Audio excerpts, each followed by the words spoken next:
नमस्कार दोस्तों, ओम नमः शिवाय। आज हम आपके लिए सोमवार व्रत कथा लेकर आए हैं। कथा सुनने के बाद आप हमारे चैनल को सब्सक्राइब करें, बेल आइकन को प्रेस करें ताकि हमारी वीडियो की नोटिफिकेशन सबसे पहले आप तक पहुंचे। वीडियो को लाइक और शेयर जरूर करें। श्रावण सोमवार व्रत की कथा के अनुसार अमरपुर नगर में एक धनी व्यापारी रहता था।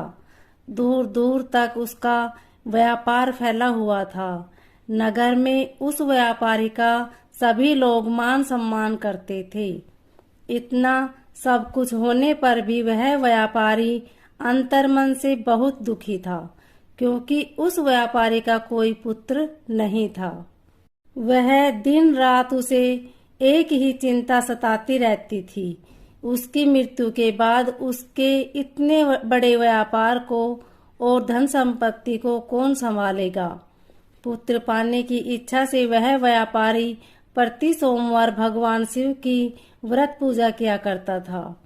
सायकाल को व्यापारी शिव मंदिर में जाकर भगवान शिव के सामने घी का दीपक जलाया करता था। उस व्यापारी की भक्ति देखकर एक दिन पार्वती ने भगवान शिव से कहा, हे प्राणनाथ, यह व्यापारी आपका सच्चा भक्त है। कितने दिनों से यह सोमवार का व्रत और पूजन नियमित कर रहा है। भगवान, आप इन व्यापारी की मनोकामना अवश्य पूर्ण करें। भगवान शिव ने मुस्कुराते हुए कहा, हे पार्वती, इस संसार में सबको अपने कर्म के अनुसार फल की प्राप्ति होती है। प्राणी जैसा कर्म करते हैं उन्हें वैसा ही फल प्राप्त होता है। इसके बावजूद पार्वती जी नहीं मानी। उन्होंने आग्रह करते हुए कहा, नहीं प्राणनाथ, आपको इस व्यापारी की इच्छा पूरी करनी ही पड़ेगी। यह आपका अनंत भगत है। प्रति सोमवार आपका विधिवत व्रत करता है और पूजा अर्चना के बाद आपको भोग लगाकर एक समय भोजन ग्रहण करता है। आपको इसे पुत्र प्राप्ति का वरदान देना ही होगा। पार्वती का इतना आग्रह देखकर भगवान शिव ने कहा, तुम्हारे आग्रह पर मैं इस व्यापारी को पुत्र प्राप्ति का वरदान देता हूँ, लेकिन इसका पुत्र 16 वर्ष से अधिक जीवित नहीं रहेगा। उसी रात भगवान शिव ने सौपन में उस व्यापारी को दर्शन देकर उसे पुत्र प्राप्ति का वरदान दिया और उसके पुत्र के 16 वर्ष तक जीवित रहने की बात। भगवान के वरदान से व्यापारी को खुशी तो हुई, लेकिन पुत्र की अल्पायु की चिंता ने उस खुशी को नष्ट कर दिया। व्यापारी पहले की तरह सोमवार का विधिवत व्रत करता रहा। कुछ महीने पश्चात उसके घर अति सुंदर पुत्र उत्पन्न हुआ। पुत्र जन्म से व्यापारी के घर में खुशियां भर गई। बहुत धूमधाम से पुत्र जन्म का समारोह मनाया गया। व्यापारी को पुत्र जन्म की अधिक खुशी नहीं हुई, क्योंकि उसे पुत्र की अल्पायु के रहस्य का पता था। यह रहस्य घर में किसी को नहीं मालूम था। विद्वान ब्राह्मणों ने उस पुत्र का नाम अमर रखा। जब अमर 12 वर्ष का हुआ तो शिक्षा के लिए उसे वाराणसी भेजने का निश्चय हुआ। व्यापारी ने अमर के मामा दीपचंद को बुलाया और कहा कि अमर को शिक्षा प्राप्त कराने के लिए वाराणसी छोड़ आओ। अमर अपने मामा के साथ शिक्षा प्राप्त करने के लिए चल दिया। रास्ते में जहाँ भी अमर और दीपचंद रात्रि विश्राम के लिए ठहरते, वही यज्ञ करते और ब्राह्मणों को भोजन कराते थे। लंबी यात्रा के बाद अमर और दीपचंद एक नगर में पहुँचे। उस नगर के राजा की कन्या के विवाह की खुशी में पूरे नगर को सजाया गया। निश्चित समय पर बारात आ गई, लेकिन वर का पिता अपने बेटे के एक आंख से काना होने के कारण बहुत चिंतित था। उसे इस बात का भय सता रहा था कि राजा को इस बात का पता चलने पर कहीं वह विवाह से इनकार न कर दे, इससे उनकी बदनामी होगी।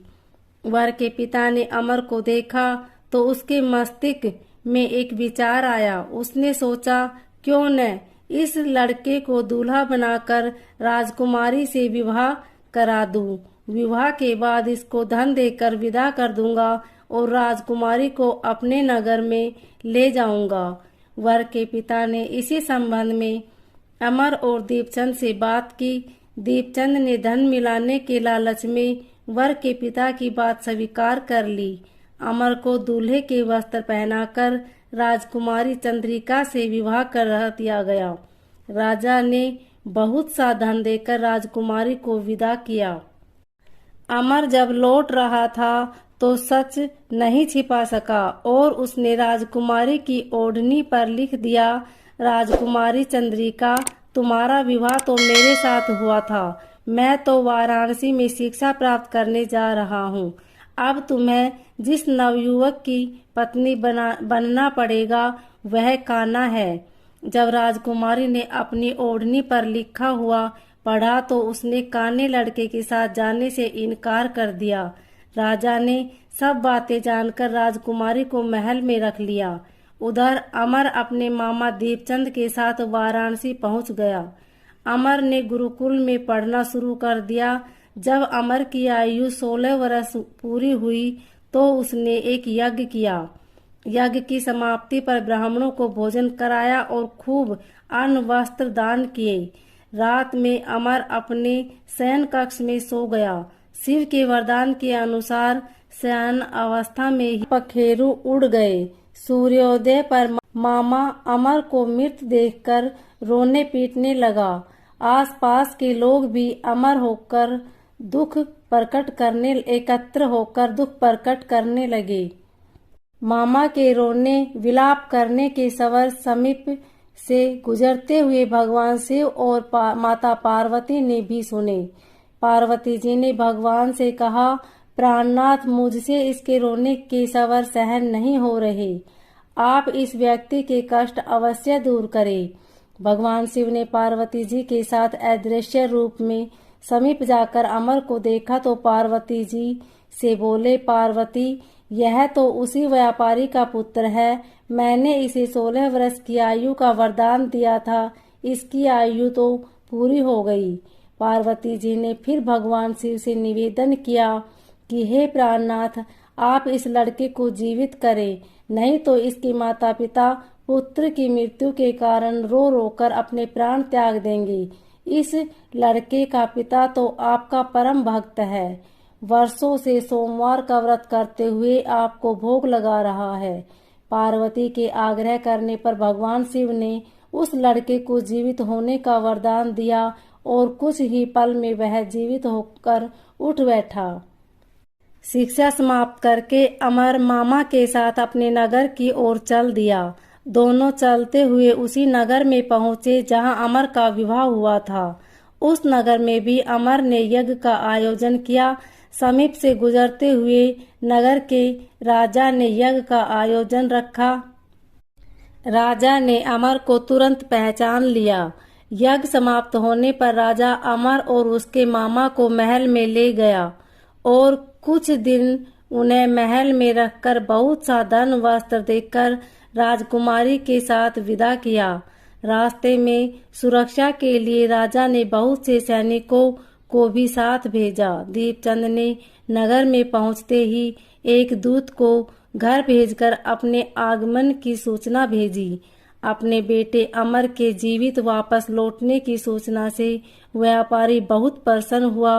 व्यापारी ने अपनी पत्नी के साथ स्वयं को एक कमरे में बंद कर रखा था।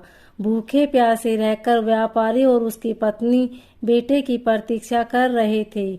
उन्होंने प्रतीक्षा कर रखी थी कि यदि उन्हें अपने बेटे की मृत्यु का समाचार मिला तो दोनों अपने प्राण त्याग देंगे।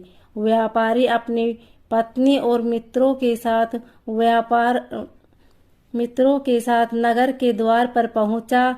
अपने बेटे के विवाह का समाचार सुनकर पुत्र वधू राजकुमारी चंद्रिका को देखकर उनकी खुशी का ठिकाना न रहा। उसी रात भगवान शिव ने व्यापारी के सपन में आकर कहा, हे श्रेष्ठी, मैंने तेरे सोमवार की व्रत करने और व्रत कथा सुनने से प्रसन्न होकर तेरे पुत्र को लंबी आयु प्रदान की है। व्यापारी बहुत प्रसन्न हुआ। सोमवार का व्रत करने से व्यापारी के घर में खुशियां लौट आई। शास्त्रों में लिखा है कि जो स्त्री पुरुष सोमवार का विधिवत व्रत करते हैं और व्रत कथा सुनते हैं, उनकी सभी इच्छाएं पूरी होती है। ओम